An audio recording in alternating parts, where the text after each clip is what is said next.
kalimi nga jeta i Imam Aliul Murtezait. Zoti i madh, e pa shok në botë, mundimet e merimet i ka dhënë vetëm për ata njerëz që i ka të dashurit e tij. Në Kuranin e Shenjtë na ka lemëruar me ajetin qerime që të mbush kokën se cili njeri të mos bëj ankesa tek i madhi Zot, se hyn në mëkate të mëdha. Të gjitha ato therrori që bën njeriu, fise bilila, për nder të Zotit nuk vën kot, por mbeten të përhershme të paharruara. Njeriu që vritet në luftë me armikun, që pritet me thik ose jep shpirtin në rrugën e Zotit të ta dheut, ai shpirt vete në të mirën e tij. Ata që kujtojnë të mirë e të vështirë, gëzimi i botës s'ju duket i mirë. Kush kërkon lartësi për natë jetë, si lutet as pak sa jetë të shkret. Si merret vesh prej kësaj vjershe, njeriu në këtë botë nuk duhet të lakmoj shumë, sepse njerëzit e ditur e kanë provuar, e kanë shkruar dhe e kanë peshuar më parë. Prandaj për neve mbetet të themi vetëm që kjo botë e shkret para asaj që nuk ka të sosur, nuk vlen asgjë. Me të vërtet, po të ishin xhevairët më të vlefshëm tek Perëndia, të dashurit e tij kur do erë do të lakmonin ato. Por ata që e kuptojnë, kjo provë është e mjaftueshme. Mundimet e idhërimet u plotësuan vetëm me shenjtorët e profetët. Shau Vilayet, Imam Aliul Murtezai, gradën e lartësimit tek i madhi Zot, e arriti sepse që kur lindje derisa ndroi jetë hoqi shumë mundime të këqija. Në librin Shevaidyn Nubeve tregohet se kur është i pari nga të 12 imamët dhe për këto gradimet e tij tek i madhi Zot janë më të mëdha. Ai sa të më ndihmoj penda që t'i shkruaj ose të më punoj gjuaj që t'i them bukuritë e mirësitë e tij. Thuhet nga Imam Hanbeliu se nga të gjithë shokët e Hazretit Muhammed se lartësi e nderim ka patur Imam Aliu nuk ka pasur asnjë tjetër. Ai ka lindur në Qabe, ai shkuan 30 vjet për Amyl Filit, domethënë pas lindjes së Hazretit Muhammed, me 13 të hënës Rexhep, ditën e premte. Nga Shetekiu thuhet se në qarkun e Yemenit ka qenë një i quajtur Mybrem, një njeri shumë i ditur dhe i drejtë i asaj kohe. Nga kjo botë ishte fare i pastruar, në pëqinë e tij pluhur si shafruar. Ky njeri i drejtë ka jetuar 190 vjet dhe gjithë jetën e tij e kaloi në falje. Kësaj bote nuk i kishte fare gëzim dhe nuk shkeli gjetk, veç se në shtresën e faljes, nuk shikoj gjetk, veç për para vendit ku falej. Një ditë ju lut Zotit që ta bashkoj me një nga njerëzit e Paris së Qabes dhe lutja ju pranua.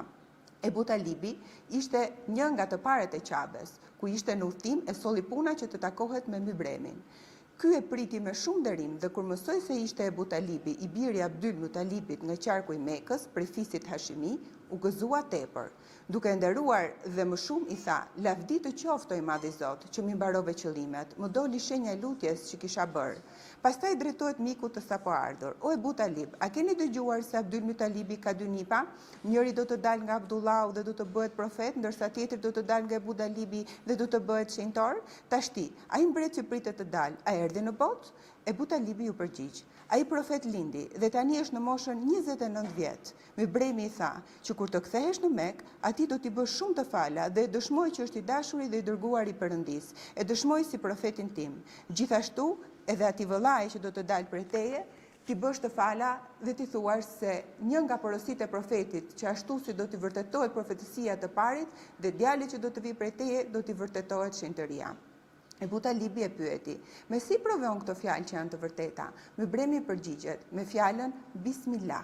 Ebu Talibi në atë çast pa përpara tyre një dru shege të thatë dhe i tha: "Unë dua që ky dru i thatë shege të lëshoj gjethe e të jap fruta."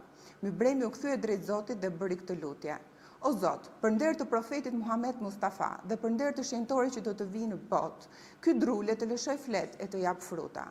O Zot, më ndero e mos më turpro." Atë çast druri lëshoi fletët dhe i poqi frutat. Në drurin e thatë u bën 2 kokra shege të freskëta, të cilat ja dha Ebu Talibit. Ky i hëngri dhe prej atij lëngu erdhi në jetë Ali bin Ebu Talibi. Nga ngjyra e shegës fytyra e Imam Aliut vinte e kuqeremt. Ebu Talibi nga ky syariq u gëzua tepër. Kur u kthye në Mekë, lëngu i shegus vajti në barkun e Fatime Esedit dhe kështu mbeti shtatzën.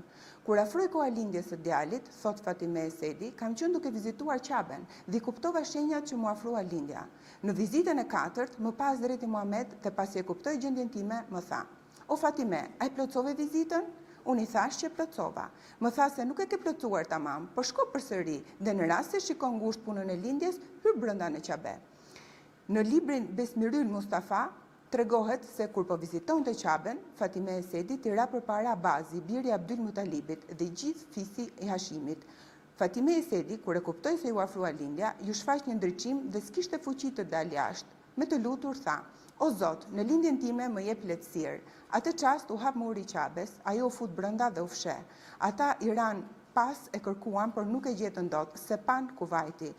Kështu ka ndenjur 3 ditë dhe të 4-tën doli me Aliun, të birin e Butalibit në duar. Imamul Haremeini thot se përpara Aliut, tjetër njeri me të tillë madhëri nuk ka parë që të linte brenda në Qabe. Aliu është i ngji, deti shenjtërisë. Ky është lindur në mur të Qabes. Si Aliu nuk ka të tjerë fare në jetë, ishte ai që lindi nga derë e vërtet. Fatime Esedi me djalin në dorë doli nga haremi i Qabes, vajti në shtëpi dhe djalin e lidhi në djep. Kur i vajti jati e Butalibi që ta shoh, ai e çorri në faqe, ndërsa kur ëma deshi t'i jap të pisisë, e çorri me duar. Kështu që të dy mbetën shumë të habitur. Pastaj e Butalibi thot që si t'ja vëm emrin, Fatimeja thot me qenë se ky djalë duart i ka si të Luanit, t'ja trashëgojmë emrin Luan, por e Butalibi i tha që t'ja vëm Zeid. Hazreti Muhamet, me të marrë vesh lindjen e djalit, erdhi menjëherë në pallatin e Butalibit dhe i pyeti se si vendosët për emrin. Secili tha të tijin, por Hazreti Muhamet ju tha se ky djalë emrin e ka Ali, me qenë se ky emër do të thot njeri i lartë. E ëma e djalit ja vërtetoi këtë fjalë duke thënë se dhe unë nga një zë qellor kam dëgjuar të thotë që ky djalë ka emrin Ali. Gjithashtu, thuhet se prindrit e fëmijës për punën e emrit kanë bërë kundërshtime, por pastaj e lanë si t'ja u tregonte i Madhi Zot në ëndër. Ndërkohë, dëgjoi një zë nga kulmi i Qabes që po thërret se djali e ka emrin Ali dhe ashtu ja trashëguan.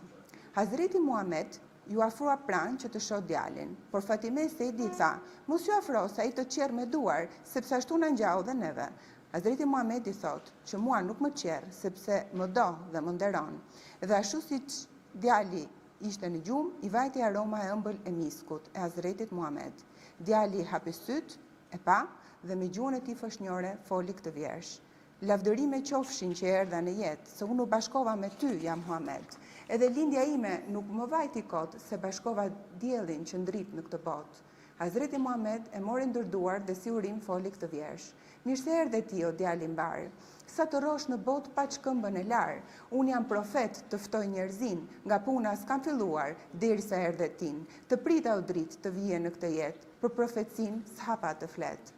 Thuhet se shkaku që çorri Imam Aliu të atin ishte se në fillim të krijimit nuk zuri prej dore Hazretin Muhamet, dhe shkaku që çorri të ëmën ishte se në fillim nuk piu ujët e gojës së Hazretit Muhamet. Pika pika bëhet uji i kulluar, nga deti fitohet reja e bekuar. Hëna kur të bëhet plot 15, më shumë do ndriçoj ajo në këtë jetë. Pasi bëngati një legenë një ibrik, Hazreti Muhamet filloi të lajë me dorën e vet foshnjën. Kur mbaroi së lari anën e djathtë, foshnja u kthye vet në anën e majtë, dhe kur e lau në anën e majtë, ajo u kthye vet në të djathtë. Në këtë moment, Hazreti Muhamet mbushi syt me lot dhe Fatime Esedi e çuditur e pyeti për shkakun e qarjes. Ai u përgjigj: "Unë po e laj këtë foshnjë sot dhe ky do më laj mua kur të vdes. Ashtu siç u kthye ky, dhe unë do të kthehem vet në të djathtë e të majtë dhe nuk do t'jap mundime kur të më laj." Kur Imam Aliu bë 5 vjeç, në mbretërinë e Hixhazit, ra një krizë e madhe. Aq sa ushqim për të ngrënë nuk kishin. Me që Butalibi kishte shumë fëmijë, Hazreti Muhamet i thot një ditë Abasit që ti i pasur, ndërsa e Butalibi është fukara dhe me shumë fëmijë. E shoh të udhës t'i marrim nga një djalë për ta ushqyer derisa të bëhet një lirësi, pra që ta ndihmojmë. I thanë Butalibit ashtu siç vendosëm, por ky ju tha: "Vetëm Aliun mos ma merrni. Për të tjerët bëni si të doni." Sidoqoftë, Abazi mori Xhafer Tajarin dhe Hazreti Muhamet mori Aliun. Kështu kanë vazhduar derisa zbriti Hazreti Xhebrail me lejen që të shfaqet besa. Në librin Shevaidin në Byve tregohet se një ditë Hazreti Muhamet erdhi pranë Fatime Esedit dhe si nuk e pa Aliun, e pyeti se ku është djali. Ajo ju përgjigj që ka vajtur në faltore. Kur vajti atje, e ka gjetur të mbështjell me një çarçaf dhe kishte rënë në tokë. Fytyra i që bërë tër pluhur, e ngriti dhe ja pastroi fytyrën. Thuhet nga Marja Siri se në luftën e Ashirës, unë me Imam Aliun flinim në nhije në një druri hurmaje dhe kur shkoi atje Hazreti Muhamet i tha: "Greu ja Ali, dhe po ta them se unë në këtë botë kam 2 armiq. I pari është ai që theri devën e Hazretit Sali dhe tjetri ai që do të gjakos fytyrën tënde." Nga Xhabir Aliu thuhet se 3 ditë para se të ndëronte jetë Hazreti Muhammed, i thot Imam Aliut që po të jap këto 2 barra me erë, njërën i jepi Hasanit dhe tjetrën Hysejnit. Për së shpejti do të mbasush 2 të dashur, të cilët janë njëra vdekja ime dhe tjetra Hazreti Fatimes. Thuhet nga Imam Aliu se unë shumë mundime të këqija kam parë, por 3 për këtyre janë më të mëdha nga të tjerat. E para, vdekja e Hazretit Muhammed. E dyta, vdekja e Hazretit Fatime. E treta, e Imam Hasanit e Imam Hysejnit që do të bëhen dëshmor në Kerbela, sipas thënies së Hazretit Muhammed. Tregohet në librin Shevaidin Nubive se Imam Aliut i ka rënë rruga të kalojë përmes fushës së Kerbelas. Atje zuri të qaj dhe urdhëroi dhe tha: "Këtu është vendi që do të derdhin gjakun të fëmijët tanë. Në këtë vend e në këtë tokë një shumicë njerëzish do të vriten dhe të gjithë ata vendin e përjetshëm do ta kenë në parajs." Me kaq e mbylli fjalën dhe asnjëri nuk ja kuptoi të fshetën, deri atëherë kur u bë vrasja dhe që u derdh gjaku në Kerbela. Kurdo herë që zihet në gojë çështja e Kerbelas, hapen fletët e trëndafilit dhe çdo flet shfaq hidhërimin e saj. Në ngjarjen e Kerbelas shumë gjakra rrodhen. U turbullua kjo botë, fëmijën të vrarë i hodhën, shtatyet e 9 qetë, të gjitha përdheran, ëngjëj, njerëz dhe xhinde për fëmijën tonë qajnë. Imam Aliu ka patur shumë biemra, si Emirun Nal, Jaj Subiddin, Qerar, Estedullah. Një ditë, Hazreti Muhammed e puthi Alin në ballë. Abazi, i biri Abdul Mutalibit, e pyeti: "A e do këtë djalë?" "E dua shumë", ja ktheu ky, "se dashuria e këtij më është vendosur në zemër dhe nuk kam as pak dyshim në të, sepse profecia ime nga fisi i tij më është premtuar. Fisi im te ky është bashkuar deri në ditën e fundit dhe ky është miku im më i dashur." Imami Tirmidhiu thotë se kur e kanë pyetur Selmanin përse e do kaq shumë Aliun Murtezain, dha këtë përgjigje: "E kam dëgjuar nga Hazreti Muhammed se kush do Aliun më ka dashur mua, dhe kush nuk e do Aliun nuk më ka dashur as mua." Pas kësaj është lutur tek Zoti që ta dojë atë që do Aliun dhe ta mundojë atë që nuk do Aliun. Për të madhe të vogël është një detyrë, Aliun ta dojë si shkronjë me ngjyrë. Për atë ka thënë vetë Muhamedi: "Ju lut Perëndis që ta dojë rrëmeti, mirësi në doni ju nga Perëndia, me dashurinë e tij shpëton njerëzia. Aliun ta duash, keq mos i bëj kurrë, se shumë do vuash, do jesh i sëmur." Imam Mustakfiriu, një njeri i drejtë dhe nga zemra shumë i pastër, në librin Shevaidin Nubive, thot, midis të tjerave, se një natë pash në ëndër sikur ishte bërë kiameti dhe ai që peshon të drejtat e të shtrëmbërat ka vënë peshën që peshon. Unë u nisa të kaloj urën që është mbi skëter, kur pash Hazretin Muhammed anës lumit që u therr bashkë me Imam Hasanin dhe Imam Hysejnin që u jepnin ujë atyre që vuanin prej etjes. Me që kisha dhe unë ju kërkova ujë të pija. Hazreti Muhammed më tha: "Për ty s'ka ujë, as një pikë." Unë u helmova tepër dhe pyeta për shkakun. Ai më tha: "Ti ke një fëmijë shumë të ligë që nuk pranon besën dhe që bën fjalë të këqija për Imam Hasanin dhe Imam Hysejnin. Përse nuk e ndalon nga ky veprim?" I thash se unë po ta ndaloj, ai më vret. Hazreti Muhammed më goditi e më tha: "Merre këtë shpatë dhe shko vraje tani." Kështu, në ëndër e sipër shkova dhe e vrava atë të ligë. Kur u ktheva të dytën herë tek Hazreti Muhammed, urdhëroi Imam Hysejnin të më jepte ujë dhe u freskova, me atë gëzim kur zgjova që bër mëngjes. Pas pak dëgjova të thonë se është vrarë fëmijë im natën dhe është lajmëruar Kadiu për këtë vrasje. Kadiu dha urdhër që të përgosen të gjithë fëmijët e të vrarit. Bashkë me ta dhe unë, me që isha fëmijë ti rash në burg, duke qenë se unë isha dora vetë, pavarësisht se e vrava në ëndër, fëmijët e tjerë ishin të pafajshëm. Atëherë kërkova nga Kadiu lirimin e tyre dhe ja tregova çështjen si kundërqe. Ai pasi e kuptoi, më falenderoi dhe dha urdhër që të më lirojnë. Shpata e të fshehtit me shpatën e sheshit, shpata më e mbret është Ali Qerarit.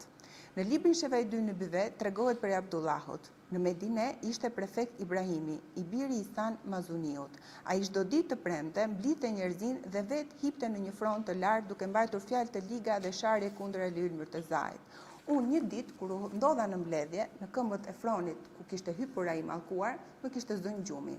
Pash në ëndër, sikur u hap varri i Hazretit Muhammed dhe u shfaq me petka jeshile, duke thënë ca fjalë për këtë të ligë që shante Aliun. Më pyeti që a nuk janë të liga fjalët e këtij që shani Imam Aliun? I thash se vërtet të liga janë o Hazreti Muhammed, por ç'të bëjmë se atë nderojnë të gjithë. Përsëri më tha që vështro çka për t'i bërë Zoti atij të ligu dhe kur u zgjova e pash se u rrëzua menjëherë prej fronit i vdekur. Ata të pabes që se duan Aliun, do t'i marrë nëma, do venë në gremin, dhe do shohin mundime në këtë botë, se dhe punët e tyre do të venë kot. Tregohet se kur ishin në luftën e Hajberit, Hazreti Muhammed urdhëroi dhe tha: "Nesër flamurin do t'ja jap atij njeriu që ka fytyrën e ndritur dhe në kokë ka një shenjë." Kur u rrethua fortesa, Hazreti Muhammed vetëm me Imam Aliun bisedonte dhe ushtria çuditeshin për këtë gjë, por ai vepronte sipas urdhrit të Zotit. Unë kam të dashur vetëm se Aliun, se është kryetar mbi gjithë njerëzin, s'ka fuqi të thotë kjo penda ime, s'ka thesar të mbajë të tërë Florin, bukuritë e tij si ka edhe qielli dhe ndërqimin e tij nuk e ka as dielli. Hazreti Muhammed urdhëron dhe thot se Aliu është imi dhe unë jam i tij. Unë jam qyteti i diturisë dhe Aliu është porta e tij. Imam Aliu është një dritë që me buzëqeshje ka thënë për të madhin Perëndi: "Unë po të kem urdhër, ja përgjigje në të fshehtat që mbajnë librat e shenjtë, Zebur, Tevrat dhe Injil." Imam Aliu kaq falje bënte tek Zoti, sa 1000 herë thriste o Zot, përveç kujtimit që i bënte kur falte detyrat e domosdoshme të namazit. Ka qenë shumë i butë, aq sa dhe 70 herë i ka thirrur shërbëtorit, ndërsa ai nuk ishte përgjigjur thirrjes së tij. Kur e pa tek dera e dhomës, e pyeti: "Pse nuk u përgjigje?" Ky i tha që kisha zemërim dhe doja të mundoja. Imam Aliu atëherë i foli se atë djallë që të mëson ty, unë jam i Zoti që e mundoj vetë, më në fund i pagoj hakun dhe e dëboj. Veten e mbante shumë të përullur, sa që nga Samarkandi e deri në qofe nuk i hypte dyldylit, por shkonte nga herë në këmbë. Ka qenë tepër bujare dordhënës, sa po të kishte 4 derhem do t'i ndante një fshehur, një ditën, një natën dhe një hapur nëpër të vëbektit. Për këto gjëra u folën nga ana e të Madhit Zot, ka zbritur ajeti qerime, e ledhine, janë fykyne, e mvalehyn e tjerë. Dhe përsëri, për shkak se kujdeste i tepër për të varfrit, ka zbritur edhe ky ajet, veut i munet tame e tjerë. Tregohet se një ditë kur Hazreti Aliu ishte halife në fronin e mbretërisë, hyri në thesar dhe vështroi të hollat, flori, argjend e tjerë. Urdhëroi dhe tha: "Këto janë gëzime për këtë botë, por unë nuk ju gëzohem fare. As pak se ja kam gazin floririt në botë, si shoh me sy fare për to, s'çaj kokë. Neve kur të vdesim kemi veç qefin, me vetes do marrim në atë florin." Imam Aliu nga herë këndonte Kur'an, kur ish hypur duke ndenjur ose duke udhëtuar. Në librin Sheva i 2 në Bive tregohet se Esmaja, e bia e Amishes, ka dëgjuar nga Fatimeja të thotë: "Natën që u martova, dëgjoja sikur toka fjalosej me Imam Aliun dhe këtë gjë e tregova babait, profetit Muhammed. Babai, pasi më dëgjoi, tha që Imam Aliu në faqen e dheut është më i lartë i gjithësisë." Përsëri shkruhet se një ditë Imam Aliu, kur ishte në luftë me ushtrinë, pllakosi një etje e madhe për ujë dhe ushtria, duke kërkuar ujë andej e këtej, arritën pranë një manastiri. Igumeni i manastirit ju tregoi se ku mund të gjendej ujë për të pirë. Kur ushtria arriti në atë vend, pa një gur shumë të madh. Imam Aliu, me shenjën e tij, ju tha që atë gur ta sjellin aty pranë, por sado që u munduan, nuk e lëvizën dot prej vendit, prej peshës së madhe që kishte. Ai atë çast e zuri gurin me dorën e tij të shenjtë dhe e solli aty, në vend. Në atë gur doli një ujë shumë i mirë dhe ushtria pinë e u freskuan. Atë gur pastaj Imam Aliu dha urdhër që ta mbulojnë nën tokë. Igumeni i manastirit, kur e pa këtë mrekulli të ujit, i tha: "Profet jeni apo shenjtor?" Imam Aliu ju përgjigj: "Jemi shenjtor të Hazretit Muhammed." Nga këto fjalë, igumeni erdhi në besë dhe i thotë që nga kryetarët e fesë tonë kemi gjetur thënie të shkruara se në këtë vend ku doli ky ujë ka qenë një çesmë. Nuk ka njëri tjetër që ta zbuloj veç se fuqia një shenjtori të Muhamedit. Me të vërtet, ato fjalë u vërtetuan sot. Ky vet, pasi pranoi besën muslimane, nga i manastir bëri dorëheqjen dhe shkoi pas Imam Aliut si shok besnik. Më vonë, në luftën që kanë bërë, ra dëshmor. Perëndia e shpërbleft për jetë. Në luftë, kush vritet bashkë me Aliun, ai do fitoj vetë dëshmimsinë. Nuk është e mundur dhe nuk ka njeri që të ketë fuqi për të çmuar vetitë e mira dhe cilësitë e larta që ka patur Imam Aliu, për trimërinë që shfaqen në luftën e Bedrit dhe të Uhudit, për nder të tij, nga ana e Zotit ka zbritur titulli La Feta ila Ali, La Sefe ila Zulfikar. Luftë ka bërë me Amru Abdun, me Anterin dhe me Çifutët. Ka shkulur me dorën e vet që nga themeli portën e Hajberit dhe ka bërë luftë me Ataben dhe Shibën. Për mirëvetiat që kishte, ai mori famë. Prandaj ka zbritur Zoti Heletan, nga gjithë të ligat ishte i pastruar dhe zemrën e tij e kishte fort të qëruar.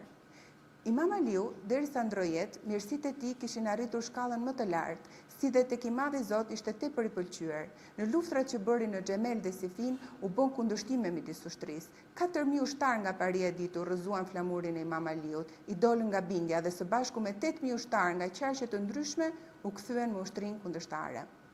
Kryetari i tyre u zgjot një i quajtur Gjuvani dhe ja kundërvun Imam Aliut. Hazreti Aliu, për t'i sjellë në udhë këta të pabes, dërgoi Ibn Abbasin që t'i këshillonte, por ata nuk dëgjuan dhe Ibn Abbasi u kthye tepër helmuar. Atëherë Imam Aliu u nis vetë për t'i këshilluar, por ata jo vetëm që nuk ja pranuan fjalët, përkundrazi, i thanë që t'u bindet imami atyre, në rast të kundërt të përgatitej për luftë. Imam Aliu, me fjalë të urtë, ju thotë që unë luftë me ju nuk bëj, por në rast se lufta hapet më parë nga ana juaj, atëherë do të luftojmë. Ata përsëri këmbgulnin me insistim, duke thirrur se duam luftë. Kështu, nga të dy anët mblodhen ushtrit. Imam Aliu, me qëllim që të mos derdhej gjak, u detyrua të lërë udhëtimin e Shamit dhe u nis për një qofe. Por ushtarët e tij thanë që të mos nisemi pa bindur të babesët dhe të ligjt.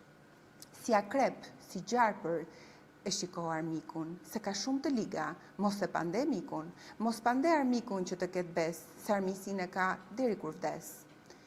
Imam Aliu përsëri vajti të këshilloi sa që Ibni Gjuvaniu, kryetari të ligjve, me 10 shok të tjerë nga fisi i tij, u bind.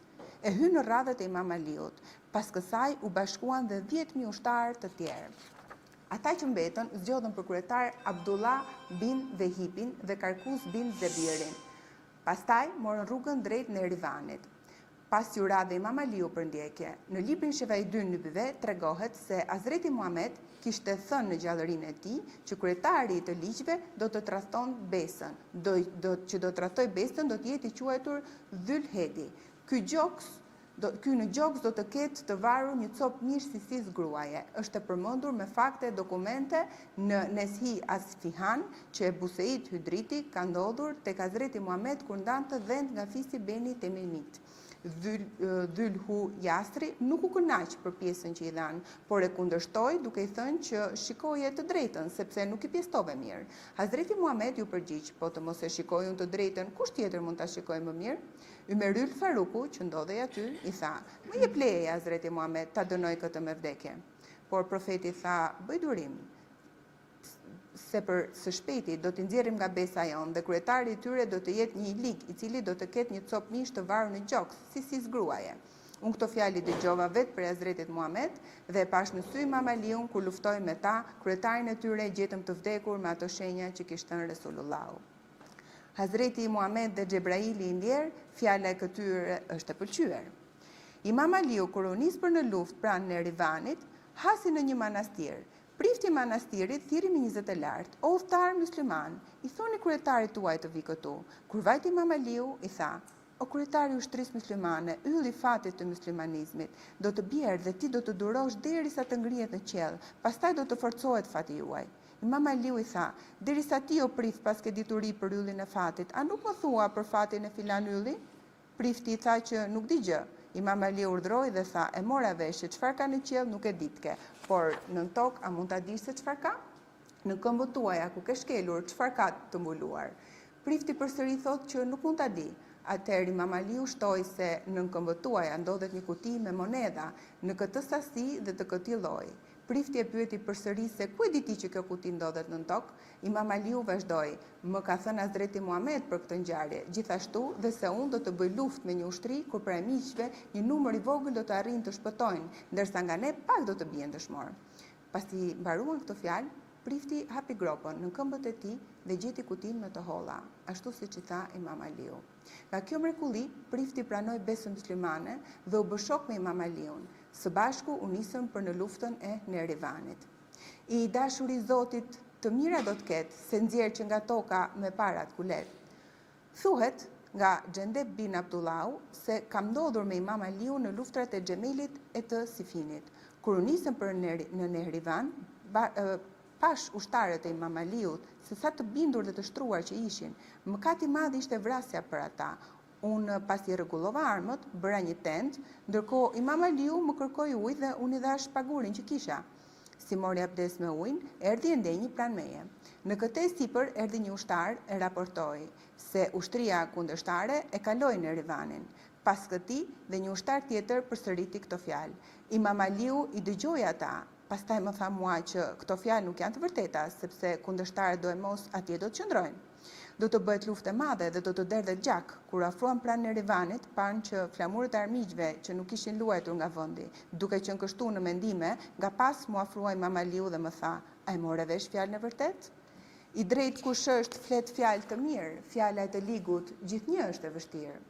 Ushtarët armiq kishin zënë vend afër një burimi në atë anë të Erivanit.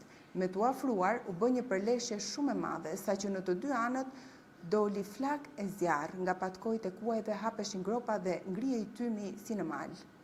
Në tokë gjaku derdh nga vrasja e rëmetit, në gjak i mbetën këmbët dyldylit të mbretit, si gërshër priste Zylfikari ndjerë edhe nuk i linte armiqt pa prerë. Me të zbardhur mëngjesi, ushtarët e Imam Aliut me fytyrë të çelur filluan përsëri luftën dhe nga të 4.000 ushtarët armiq që qenë, mbetën vetëm 9, të cilët sapo gjetën rastin ikën. Nga ushtria e Imam Aliut, vetëm 9 kishin rënë dëshmor. Në mesin e armiqve të vrarë me urdhër të Imam Aliut kërkuan të mallkuarin Dylhedi, të cilin e gjetën me ato shenja që kishte dhënë Hazreti Muhammed kur ishte gjallë. Pas kësaj lufte dhe fitores së Erivanit, Imam Aliu vuri në udhë dhe rregulloi vendin. Me anë të një letre që dërgoi në qofe, njoftoi fitoren e luftës, pushtimin e Erivanit dhe se fuqia është nga ana jonë. Një pabes i quajtur Abdurrahman Mylxhem e mori përsipër që të shpjerë letrën. Ibn Mylxhemi thuhet se ka qenë nga qarku e Egyptit, i ardhur bashkë me të tjerët për vrasjen e Osmanit dhe që prej asaj kohe kishte mbetur në qofe.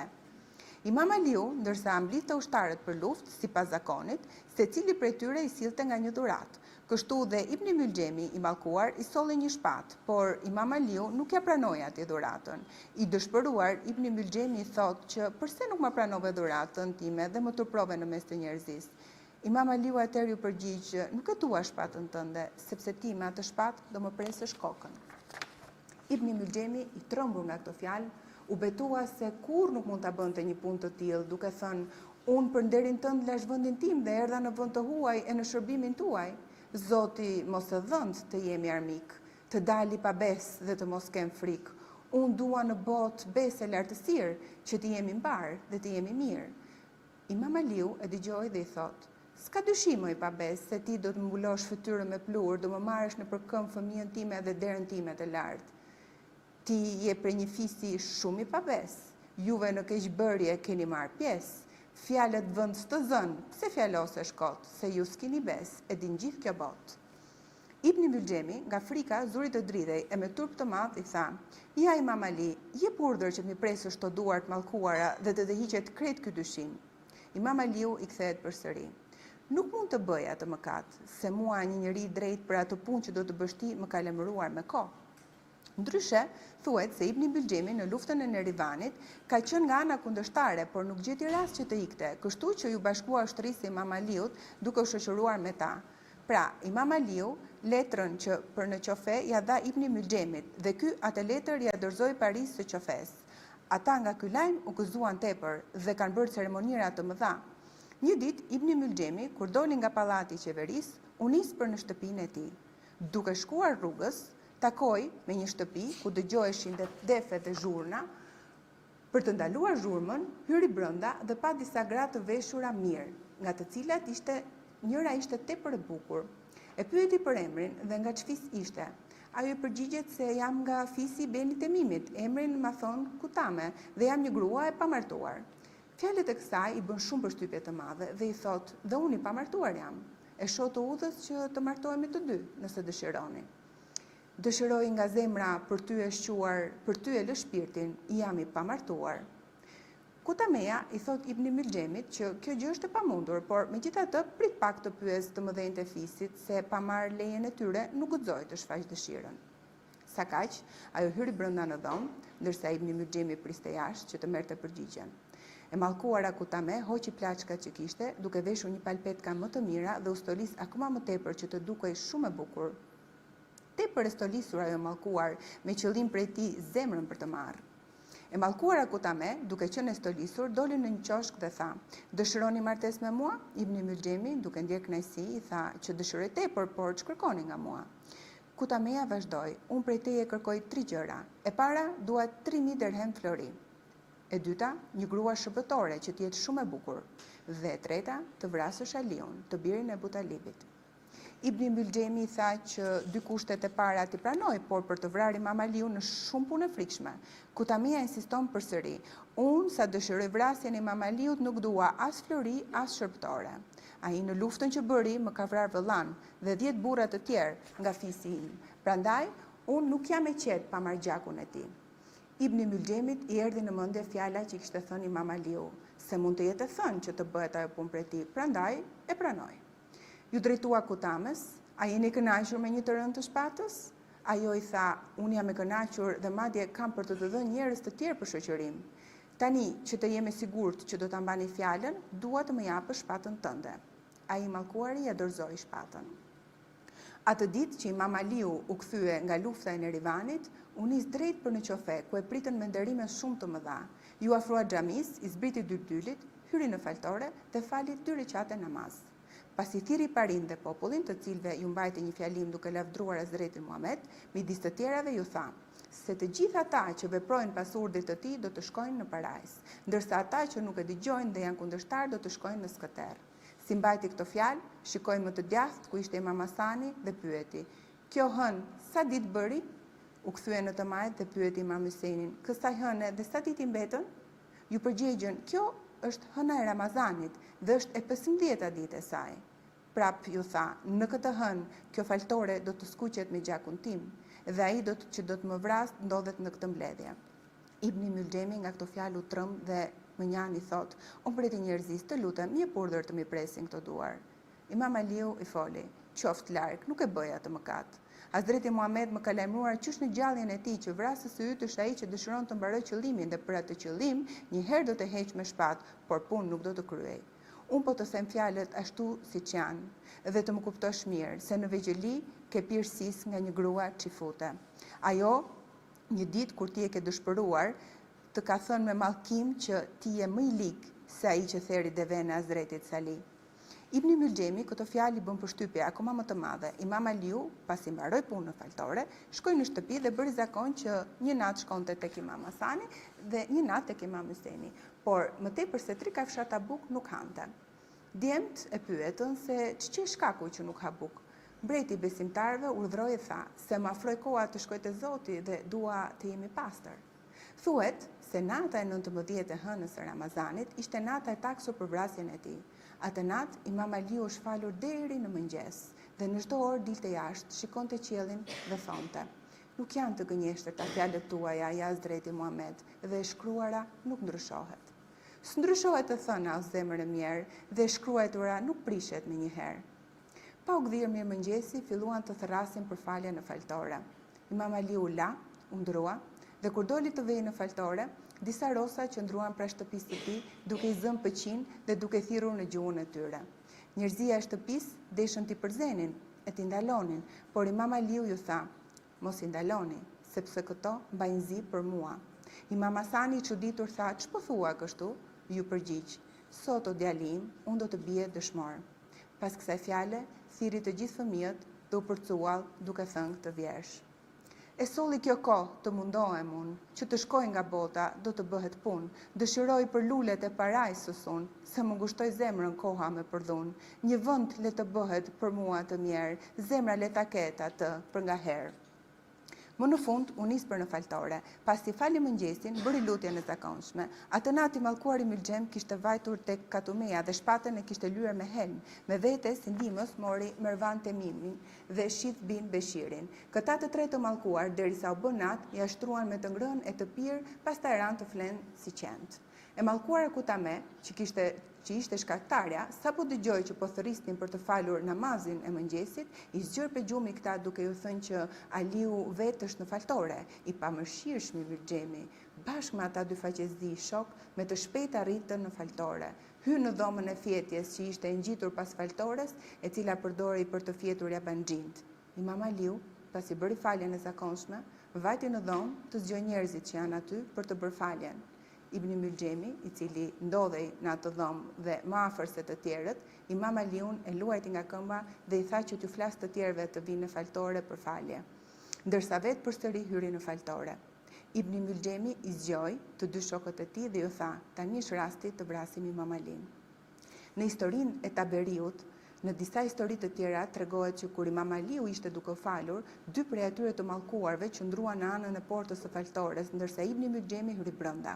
Kishin vendosur që më parë t'i bien ata të dy të mallkuar dhe në mos bëfshin dot punë ata, Ibn Muljemin të mbaronte qëllimin. Imam Aliu, sapo vuri këmbën në faltore, Mervan Temimi i hoqi me shpatë, por ju kthye mbrapsht sepse i zuri në shtyllë të faltores. Pas tij i hoqi Shidh bin Beshiri, por dhe ai nuk bëri dot punë, kështu që u larguan të dy. Shau Vilajet, pasi e dinte që do të binte dëshmor, nuk kundërshtoi dhe nuk u tremb as pak, por vazhdoi në falje. I mallkuar Ibn Muljemi gjeti rastin kur Imam Aliu do të bënte uljen e parë të faljes në sejdë dhe i hoqi me shpatë në kokë, duke i dhënë një plagë të rëndë, sa e prera i vajti deri në kocë. Imam Aliu tha: "Tani shpëtova prej kësaj bote." Ibn Muljemi i mallkuar pasi mbaroi qëllimin, iku duke thirrur me të madhe: "U vra Imam Aliu." Njerëzit e qofes të vegjël e të mëdhej së bashku me Imam Hasanin e Imam Husejnin kur arritën aty e gjenë me plagë të rëndë dhe filluan të qajnë.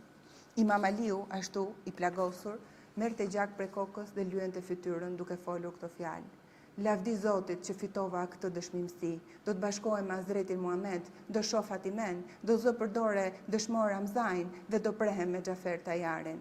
Lavdi qoftë qeli deri sot trëndafili, fluturojnë atë jetë me krah si bilbili. Djemt qanin shumë dhe gjithë njerëzia e qofes mbanin zi e thonin: Ore i papes, gjë punove tinë, qëllove në bes të prishe sherin, shëmbe faltore në bëre gremin, me tokë mbulove ti muslimanin, pa kryetar betën e gjithë ushtria, ç'bërë faqezi që vrave Alin." Pasi i lidhën plagën, e pyetën kush ishte vrasësi. Ju tha: "Bëni durim se Zoti i Madh vrasësin tim për së shpejti do ta nxjerrë në shesh." Mbi këtë e sipër Shidh bin Beshiri, kur po ikte rrugës, një njeri e pa ashtu me fytyrë të prishur dhe i tha: "Mos e vrave ti Imam Aliun?" Ai sado që mundua të thoshte jo, por gjua e tij vetvetiu e pohoi dhe populli qofes pastaj atë e kanë rrahur shumë. I mallkuari Ibn Muljem si doli nga faltoria, hyri në shtëpi dhe kur po nxirrte armët, një njeri nga të qofes e pa. Duke sjell dyshim mbi të, e pyeti: "Vall, ti je që vrave Imam Aliun?" Ai i mallkuari në vend që ta mohonte i thot po, me gojën e tij. Atëherë zuri për jake dhe e solli në faltore. Imam Aliu i drejtohet Ibn Muljemit: "Mos më pandeje të fuqishëm që më vrave?" Ai i mallkuar i thot: "Qof larg, se kjo punë nuk është bërë nga ana ime." Imam Aliu përsëri tha: "Si shikove të udhët që mi lësëm jetim dhe derës ime i bëre këtë pa udhësi?" Ai i mallkuari përgjigjet që unë prej teje veç të mirës nuk kam parë ndonjë të keqe. Ç'të bëj? Që ka e thënë e Zotit. Pastaj Imam Aliu dha urdhër që të purgoset, por në burg të mos e mundojnë dhe t'i jepnin për të ngrënë nga gjillet që hante vetë. Nëse do shpëtonte për vdekjes mirë, në rast se do vdiste, ashtu si hoqi ai me një të rënë shpate, i tillë do të ishte edhe dënimi i Ibn Muljemit. Kështu, sipas urdhit të tij, atë të mallkuar e burgosën. Imam Aliun, djemtë e tij e vunë në një shtrat dhe kur e morën nga faltoria, dielli mbuloi tokën. Imam Aliu ju tha: "Qëndroni pak dhe më ktheni kundrejt diellit." Kur e kthyen, tha: "O diell, për nderin e Zotit, nesër në ditën e gjykimit të jesh dëshmues se që kur mësova faljen në Hazreti Muhammed e deri më sot, mua më ke gjetur në gjumë për gjithë jetën time, nuk më ke gjetur në gjumë, për gjithë jetën time më ke gjetur në sejdën e faljes." Pastaj shtoi: "O Zot, ti e di punën time, ditën e fundit do të jenë gati 124.000 shpirtra profetësh, shenjtorësh e dëshmorësh, të jesh dëshmues dhe ti. Të gjithë njerëzia që u ndodhen atje zunë të qajnë. Bota u mbulua plot i të rime, zemrat të besuarve u bën thërrime, koha e keqbërësit prishi bukurinë, gjithësini ligu e bëri gremin. Paria dhe fisi Imam Aliut, të gjithë qanin me idhërim. Imam Aliu ju tha: unë po shkoj pranë Hazretit Mustafa dhe pranë Fatimes. Për mua mos u idhëroni, se sonte pash në ëndër sikur Hazreti Muhammed me dorën e tij më fshinte pluhurin nga fytyra, dhe kjo është një shenjë që do të ndërroj jetë. Sa mirë për Jusufin të dalë nga zindani, pluhuri i syve të ngrihet nga xhani. Thuhet se për shërimin e plagës, sidoqoftë sollën doktor të aftë, por ata kur e panë, thanë se nuk ka shërim, nga që shpata ka qenë e ilmatisur. Ndryshe thuhet se para se të vinin doktorët, Ymi Gjylthymi, kur e pa në burg të mallkuar në Mëlxhem, i tha: "Ç'e kjo padësi që bëre? Plaga nuk shërohet, si do bëhet halli jon?" Ai mallkuar thot që unë atë shpatë kam bler 1000 flori dhe 1000 të tjera kam dhënë që kam blyer me helm, prandaj ajo plag nuk mund të shërohet. Dëshmimësia e Imam Aliut ka ngjarë në datën e 21 të hënës së Ramazanit. Të gjitha porositë i la me shkrim dhe veçanërisht Ymi Gjylthymit i tha që të mbyll dyert e shtëpisë. Imam Hasani dhe Imam Huseni qanin dhe dëgjonin një zë që thoshte la ilaha illallah, kur hyn djemt brenda duke vajtuar pan se shpirti i tij kishte fluturuar në parajs. Në librin Shevaidun Nubuve tregohet se fëmia e Hazretit Muhammed kanë thënë që kur ka ndëruar jetë Imam Aliu, u dëgjua një zë qellor që thonte: "Njerëzia e gjithë të dalin nga shtëpia dhe të lihet vetëm se ka filluar nga punët e tij." Si dolëm jashtë, prapë u dëgjua një zë që thoshte: "Hazreti Muhammed do jetë dhe Imam Aliu ra dëshmor." Neve tham pas këtyre, cili do jetë ai që do na nderoj njerëzia? Ai zë na përgjigj: "Do të jenë ata që ndjekin udhësimet dhe porositë e tyre." Si mbaroi zëri, hyn brenda dhe e pam të larë e të qefinosur, ndërsa ne i bëm vetëm faljen. Tjetër thuhet se Imam Aliu e la vetë me gojë duke porositur që unë, kur të shkoj nga kjo botë, nga muri do të dale një dëras e shkruajtur dhe mua më vendosti mbi atë dëras. Nga qielli do të zbresin qefini dhe erërat e mira. Pasi të mbarohet e lara dhe e qefinosura, më vendosni në tabut dhe më lini në mes të shtëpisë. Një herë të më bëj falje Imam Hasani dhe një herë Huseni. Pastaj shikoni kryet e tabutit, në çfarë anë do të qëndroj dhe atje më hapni varrin.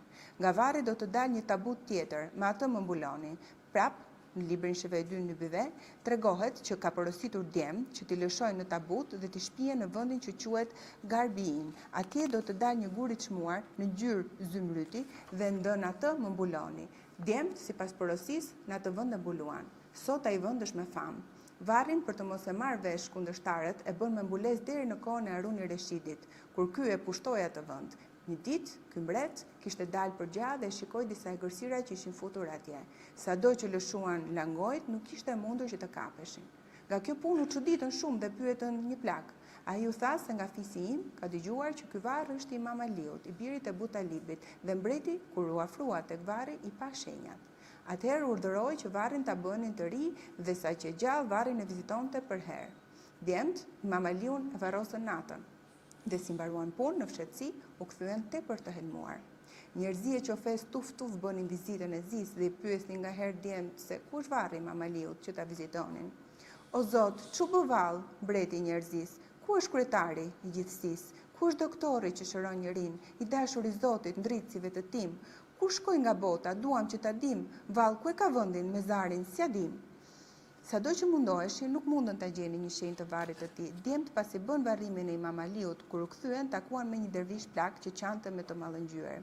Kur e pyetën pse qante, ai u tha: "Jam një huaj dhe me mundime të mëdha kam ardhur deri këtu, por nga që nuk po shoh një të dashur po qaj." E pyetën se cili ka qenë ai? U përgjigj: "Ka një vit që ai dilte për ditë nga qyteti dhe më bëheshe shok e më sillte çdo gjë." E pyetën po emrin si e kishte? Plaku ju thot, për emrin nuk e kisha pyetur, por thoshte se bëj mëshirë për nderin e Zotit dhe jo për famë. E pyetën përsëri se çfarë pamje kishte dhe me çfarë shenjash ishte? Dervishi u tha: "Në pamje vinte si kuqerremt dhe gjithnjë kujtonte Zotin. Nga nuri i tij dilte ëngjëlli dhe mua më nderonte, ishim të kënaqur." Djemt i thanë që sipas shenjave që tregon, do të ketë qenë Imam Aliu, i biri e Abu Talibit. Dervishi plak i pyeti ata: "Po aty ç'i ka ngjarë?" I thanë se ai ka rënë dëshmor nga një mallkuar dhe neve tashti po vim nga varrimi i tij. Ky lajm e elmoi tepër dervishin dhe u lut atyre që ta shpinin tek varri. Sa po arritën atje, ra përsipër varrit dhe me ashk u lut duke thënë: "O Zot, për nder të këtij mezari, më bashko dhe mua me të." Lutja ai u pranua dhe në çast dha shpirtin mbi mezarin e Imam Aliut. Edhe ajo pik me detin u bashkua, edhe një dritë e vogël në diell u afrua. Djemt, pasi bën faljen dhe dervishin e varrosën pranë tij. Mundimet që ka hequr Imam Aliu në botë janë të njëjta me ato të Kerbelas. Asnjëri s'e mbrojti dot atë mbret të ndjer. Për derën e lartë mundimet nga herë, nuk shpëtoi pa vrarë ai mbret në jetë. Dera e profetit mbet si dru pa flet.